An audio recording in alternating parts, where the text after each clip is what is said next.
Can I make a bold statement? You are here because you want to change the world. Is that accurate? Anybody not here because they want to change the world? That's what we're here for. And I want to share with you something that is so simple, yet so profound, that everybody can get involved in that can change the world. And that's the promise and power of early childhood development.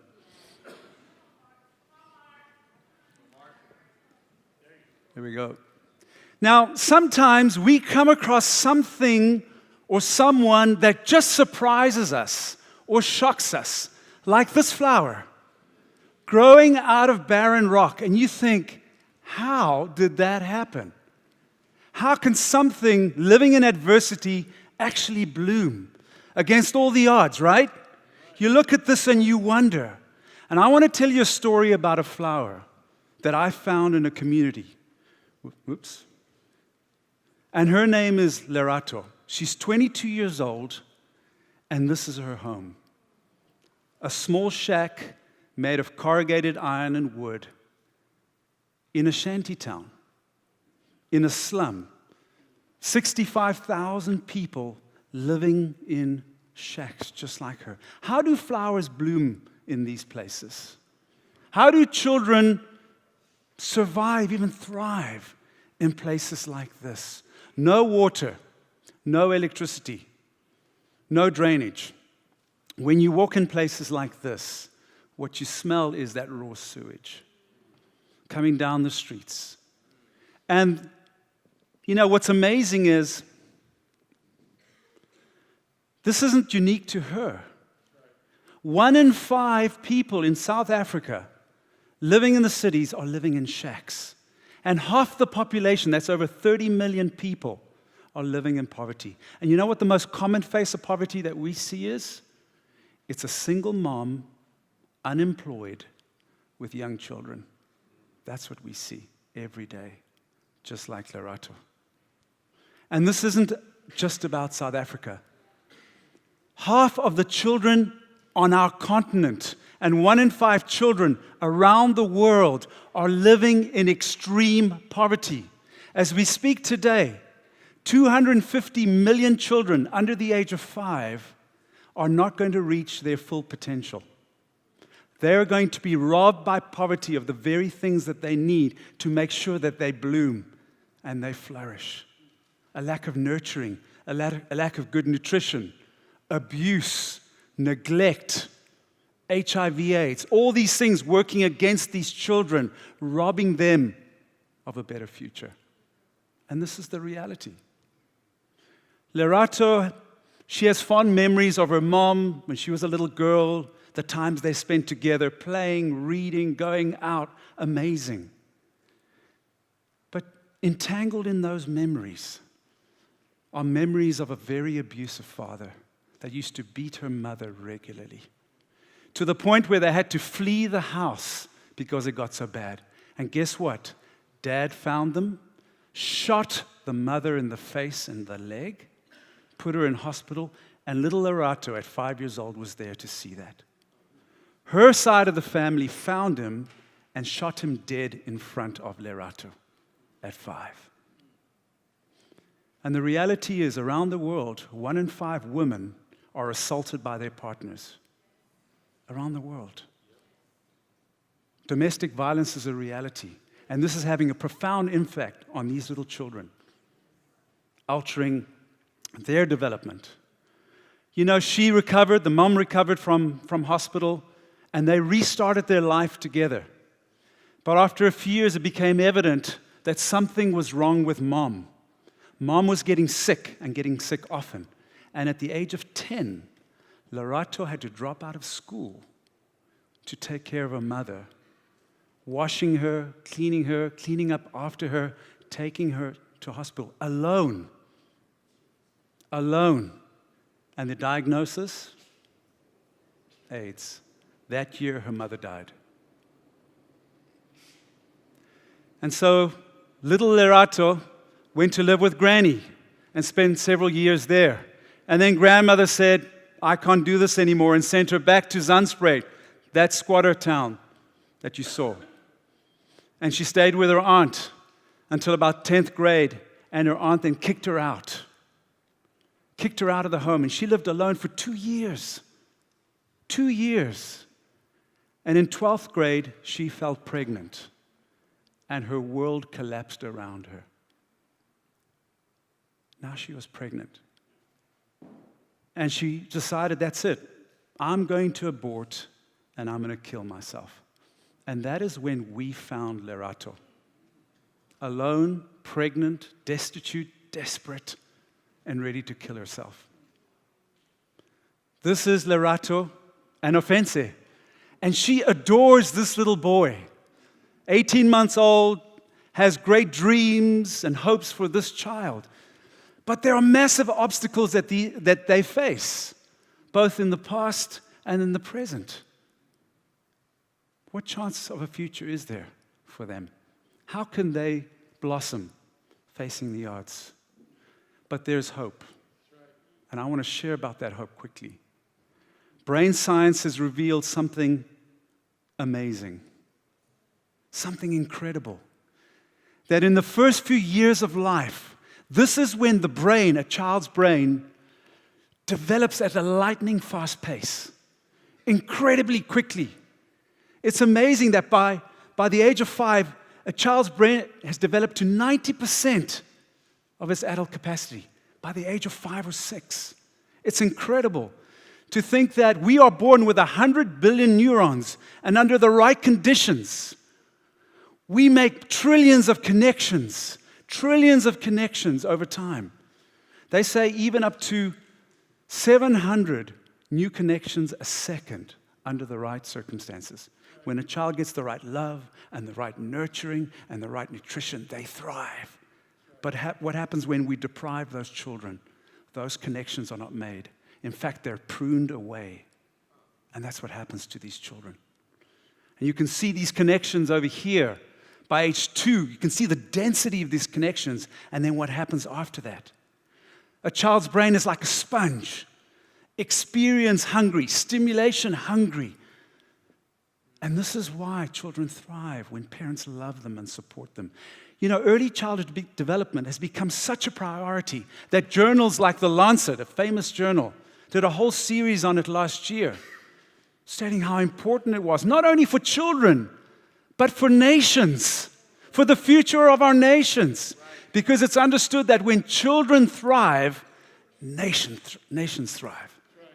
And in fact, it's become a global goal. It's now enshrined in the Sustainable Development Goals. That's how important it is. And you know what's amazing? What all the research is showing now, that it, for a great part, depends on the parent.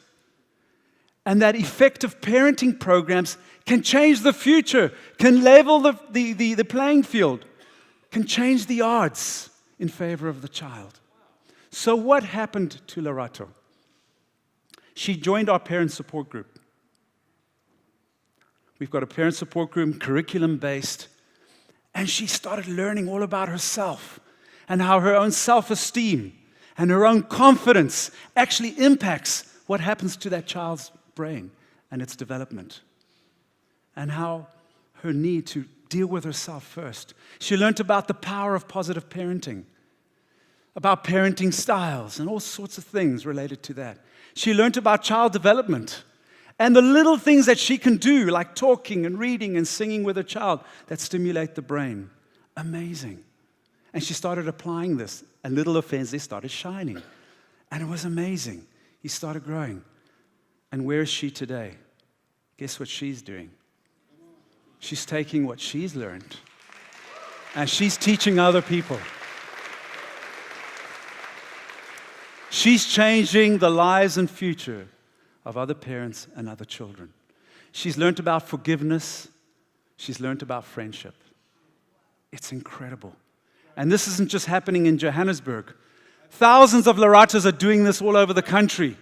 And people are graduating, and parents are graduating out of this program, and children are being transformed because of this. Because of this. So simple. And you know what we're doing is we want to make sure we're having impact. And so what we're doing is we're tracking a couple of things. We're looking at parental stress because we know that when you're stressed, how can you parent? You can't be a responsive parent. And so we're doing stress tests before and after, and we're seeing dramatic decreases in parental stress. We're tracking the quality of the relationship between parent and child using a special tool. And we're seeing these connections growing and this bond growing. And we're seeing more affection and responsiveness and teaching and encouragement. Amazing. We're tracking developmental delays. So many of our children are entering our program so far behind that they have no chance of catching up. And we're tracking that using a tool called the ASQ. It's actually a US tool, by the way. We've imported it. And we're tracking these developmental delays before and after. And guess what we're seeing? These delays coming down and children catching up. Amazing. We're seeing more vaccinations. We're seeing better nutrition. We're seeing more and more parents reading and spending time with their children. We're seeing change. We're seeing more child safety. And it's amazing, as we've done this work, people have invited us to speak about our model and our impact. The US government, the Southern Africa governments have invited us this year to national conferences. We've been invited to actually train other NGOs, nonprofits, on this approach. That it's not just about information, it's about transformation. Amen. And we can do this all over the world. That's right. It doesn't take a lot of money or legislation to do this. It's about parenting. This is something we all do. We can connect with. You know, in the last 8 months, we've been able to reach over 3,000 parents that have come through this program. 4,500 children. We are also helping 272 preschools, and we're feeding on a monthly basis 19,000 children. So we're looking at stimulation. We're looking at nurturing. We're looking at nutrition. We want to give these children the best possible start in life. And we couldn't do this without these partners. Walmart and their local company, Macro. Ad Hope is the KFC Foundation that's helping us. The U.S. government. Lego just made a donation of about $50,000 worth of Lego so that we can get these into the homes. Some of these homes don't have a single toy or a single book in their homes. Can you imagine that? Not a single book or toy. We've got banks, we've got others getting involved, and more people are saying, I want in. I want to invest early because I know the impact it can make. That's right. So, can you guys read that? What's the vision? Well, let me say this before I say that. Early childhood development is an incredible opportunity for everyone. It's a gospel opportunity to imitate God and His heart for children. Let the little children come to me. James 1, it's about protection. It's about provision. It's about speaking up, Isaiah 1, for children. Who is speaking up for children? We can. It's an opportunity to maximize this narrow window of development in a child's life. It's an opportunity, as the economists will tell us, to make one of the most important investments in our country's future. It's an opportunity to get the kingdom involved, to get Hope Worldwide, do this all over the world, do this in our churches. And so the vision is this: to have a global early childhood development strategy where we can integrate this into all our programs where possible around the world. Are you guys in?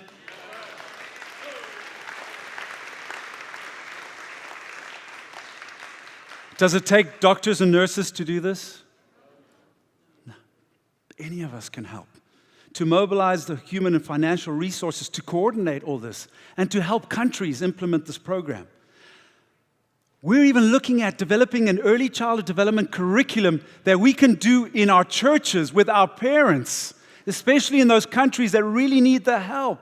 Can you imagine that? Where we transform the future of our children in our churches for the better.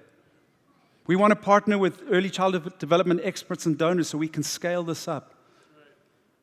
We want to reach 500,000 children by 2030. Ambitious, yes, but we can do it.